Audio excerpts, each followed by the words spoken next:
كوليهات تقدري تلبسيها في موسم الافراح اللي احنا داخلين عليه. خليني اوريكم شويه من اللي عندنا. اول كوليه فيه حجاره بيير وراوند وماركيز، وفي النص حجر اميرالد اخضر. الكوليه ده على قد ما شكله رقيق بس هو ماستر بيس، يخطف العين لوحده وستيتمنت. تاني كوليه معانا وهو كبير شويه بس فيه حجاره راوند وبيير، والكوليه ده اتباع من عندنا كتير وعملناه تاني لانه فيه ميزه خطيره جدا. الحجر اللي في النص ده تقدري تغيريه وانت في البيت، هنجيب لك كل الالوان اللي انت عايزاها وتخليها عندك، وفي كليبس معين كده بتفكيه وتركبي الحجر اللي انت عايزاه. وعشان كده هو مميز جدا في الايفنتس لان هو كوليه واحد تقدري تلبسيه بكذا لون. تالت كوليه معانا هو بيبان شكله كبير وتقيل بس في الاخر كلها حجاره راوند صغيره وخفيفه، وكله كلوز سيتنج بس ميكس ما بين السكوير والراوند عشان يدي شكل الورده زي ما هو باين. والميزه انه بيتعمل معاه ليرنج فبيكون شكله حلو جدا غير الاتنين اللي فاتوا، بس ده الليرنج معاه لازم يكون حاجه سيمبل جدا وفوقيه. والاخير بقى فيه حجاره راوند صغيره محطوطه عشان تدي شكل الماركيز، وبالتالي طبعا سعره هيقل. وفي النص حاطين يونت راوند كلوز سيتنج،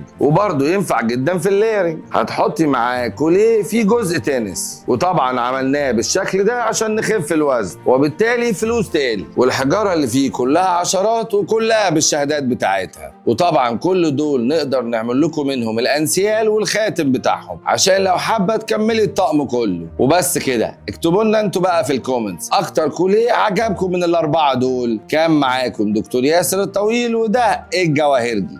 سلام.